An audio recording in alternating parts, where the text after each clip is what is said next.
Nick World, welcome to another episode of Delusional Nick Fan Network, where we bring you that Knicks content that you need. Today's episode, we're going to talk about, can Quentin Grimes become Klay Thompson?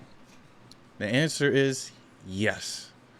I 100% believe Quentin Grimes can become Klay Thompson type player. Pretty much is 5 reasons of why we're going to talk about how he can. We're going to first start off with his defense. Quentin Grimes is a phenomenal all-ball defender. I think he could be better than Klay Thompson because he's more athletic, and I think he's quicker. The only issue is that Quentin Grimes is 6'4", compared to Klay Thompson 6'6". So then, of course, you have the wing depth with that, and Klay Thompson is 10 pounds heavier. So those are the only separations regarding the defense, but Quentin Grimes can pretty much get at it on the defensive end. He was pretty much the prime reason of why the Knicks was winning games on defense. The pairing of Quentin Grimes and R.J. Barrett on defenders has been great. Not awesome, but great. You know, it's been good for us. But let's pretty much get into some numbers very quickly. So Quentin Grimes, disregard the 6 points per game. That's only because we saw a small volume of Quentin Grimes this year. I believe he only averaged about 17 minutes per game. He only played 46 games for us, and that's due to the right patella injury he had. So we didn't get to see him down the stretch of getting those large numbers, which I believe he would have been killing for the Knicks. So I believe these stats are kind of irrelevant, even though he was shooting 40 from field goal and 38 for three-point percentage, which has been good. But then, of course, the guy that we're comparing him to is Klay Thompson. As you can see, Klay Thompson is 6'6", and then he's 210 pounds, like I stated before, so I was on point with that. But Klay Thompson, rookie year, let me see if we can go down. Klay Thompson, rookie year, pretty much 12 points per game off of 44% shooting. That's actually that's great. And then 41 with 3. That's phenomenal. Klay Thompson is a pure shooter. Guy's legit pure shooter. Can shoot from all 3 levels. It's just effortless shooting, as you can see here. It's pretty much effortless. As far with Quentin Grimes he uses a lot of legs in his jump shot. So that could be a little separation too. But once Quentin Grimes get a feel of his, quicker, he does have a quick release. The release is not an issue, but I figure it's just him jumping using a lot of his legs. But let's pretty much bring it back to the stats over here. So their stats, I want to bring up the Summer League stats. Why? Because this is when Quentin Grimes was able to showcase more time. What can I do if I have planned time, if I'm the focus guy going forth? Let's look at the stats. As you can see, 30 minutes per game, average 22 points, 7 field goals made. It's very important. 7 field goals made, 17 attempts with 41. That's okay. I would like to be in the high 44s, 45 for a 2-guard, but we can live with that. What I was very frustrated with is 3 field goals made, so you can show you can make them. But then you had 11 attempts. That's a lot. I don't even think Klay was shooting 11 clips. So that's telling me you're settling a lot on your jumpers. Mix it up. Go to the rack. Go to the paint. When you do that, that opens up your free throw shooting. As you can see, that 30%, that's horrible. But free throws made, 4.8 for 7. But he's at a horrible 68%. That's bad. You need to be in the 90 percentile with that. I like the fact that he's getting to the line here. Because as you can see, during the regular season, he wasn't. You get into the line one time, That's not even once per game. That's like every other game you're getting to the line. Um, so comparing his numbers, we're gonna compare his summer league numbers to Klay's numbers last year, because that's what we hear. Let's see the comparison. So as you can see, 22, 7 for 17. We go over to Klay's number last year. What are we looking at? 20 points, 7 field goals made. That's the key. 7 field goals made off of 17 attempts. 42%. That's pretty much what he did in the summer league. And I'm talking about Quentin Grimes. All right.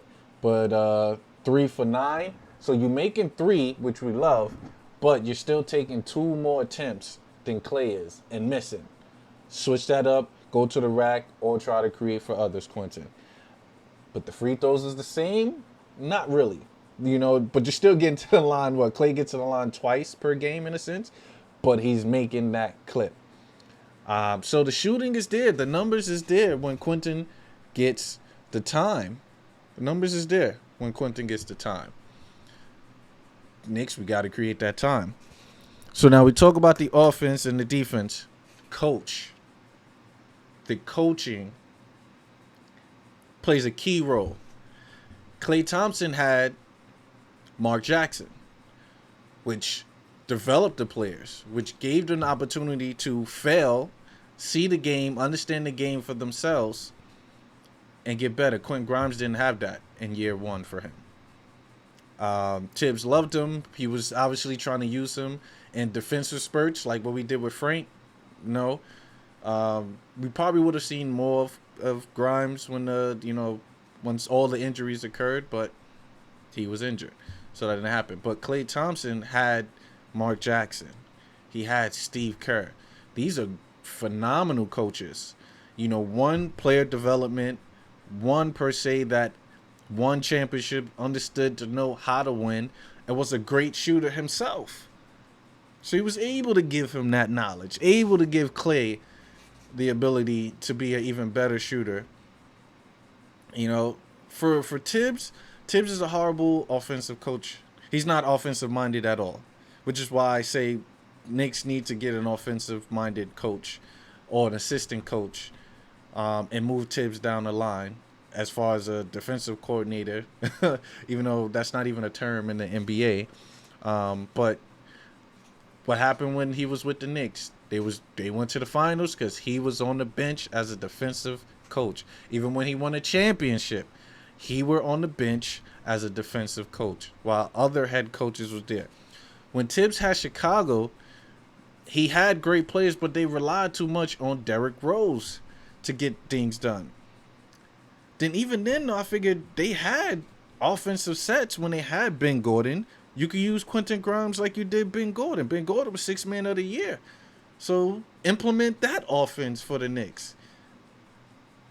Our offense was stagnant, was trash, and we still pounded the ball to Julius. And we didn't hold Julius accountable. So coaching on that aspect for the Knicks is bad compared to what Klay Thompson had for his development. So please, Knicks office, don't do that to Quentin Grimes, especially when y'all didn't want to give him up in any trade for Donovan Mitchell. And then, of course, we bring it over to system. Knicks don't have a system. Golden State did. Golden State implemented their triangle offense in that system, which created 3-point shooting for Klay Thompson, catch and shoot for Klay Thompson. You pretty much had 2 pure shooters in that lineup, Steph, Klay. They were able to sit there and create all that space, but then you pass the ball into the post, which draw the defenders in. You had movement on the wings for the guys to maneuver, to do backcourts, set screens for catch and shoot. We could do that for Quentin Grimes. Create plays for Quentin Grimes. Now the Knicks, you have 2 okay catch and shoot players on the team, which you have Brunson, who was shooting, it was catch and shoot for Dallas. It was on a low attempt, but he was efficient. And you have Quentin Grimes, who was shooting 40% from 3, 40% from the field goal. Put them in that situation where they can do that. Right? I believe that can work. My starting lineup is a total different starting lineup. Because I want Q coming off the bench. Q could be my Ben Gordon. That's how I would use him. Or he could be the Ray Allen in the Boston situation. But you got to create a system. These guys were playing in systems. We don't have an offensive system. Last thing that plays a role is team. Klay Thompson had a team that knew Klay's a shooter. We're going to get Klay the ball. How you think Klay was able to drop 60 and only putting the ball on the floor 4 times? Why? The team knew to put him in spots where he can do what? Catch and shoot. V-cuts coming off screens. Right? The players selfish. They are unselfish, excuse me.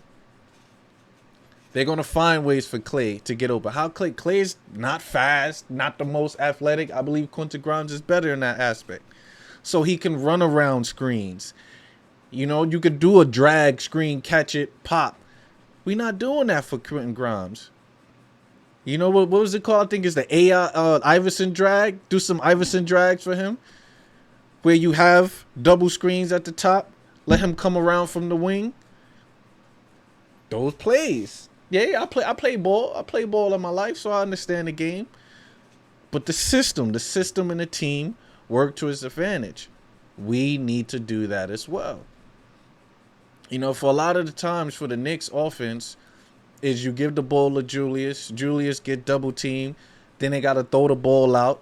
The offense is stagnant because we're not utilizing 2 or 3 sets in the play. And then now you got to improvise. How can I get better?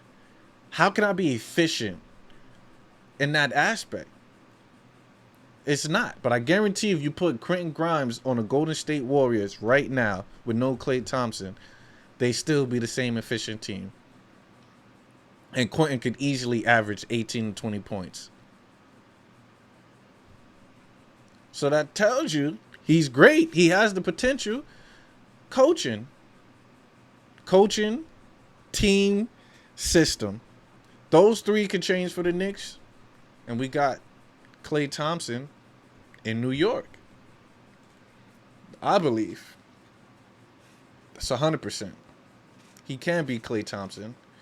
We just need to put him in the best position to become Klay Thompson. And that's developing an offensive system where there's a lot of ball movement, there's a lot of cuts. For me, the way I would use Julius Randle is he liked to post up. So if he's posting up, let me switch up. If he's posting up, give him the ball at the wing so you could draw defenders. Have movement at the top of the key on the opposite side of where there's flares going on, where there's screens going on, that you can dish the ball over. A lot of the time, Julius wants the ball at the top of the key, come to bring it down, and then you want to do sets. No. But when Opie's in the game, Opie's running down, drawing the defense in, which is why we'll get an early 3-point shot, because that Opie's penetrating, drawing the defensive end. So we gotta do better. It's a lot that the Knicks have to do. It's a lot. Starting with the team, starting with upper management, figuring out what we're going to do next, because we got to get rid of a couple players. And I think as much as Fournier has been pivotal for us, setting the Knicks record in 3-point made, it's just not going to work with him and Jules. Play the young guys. Deuces.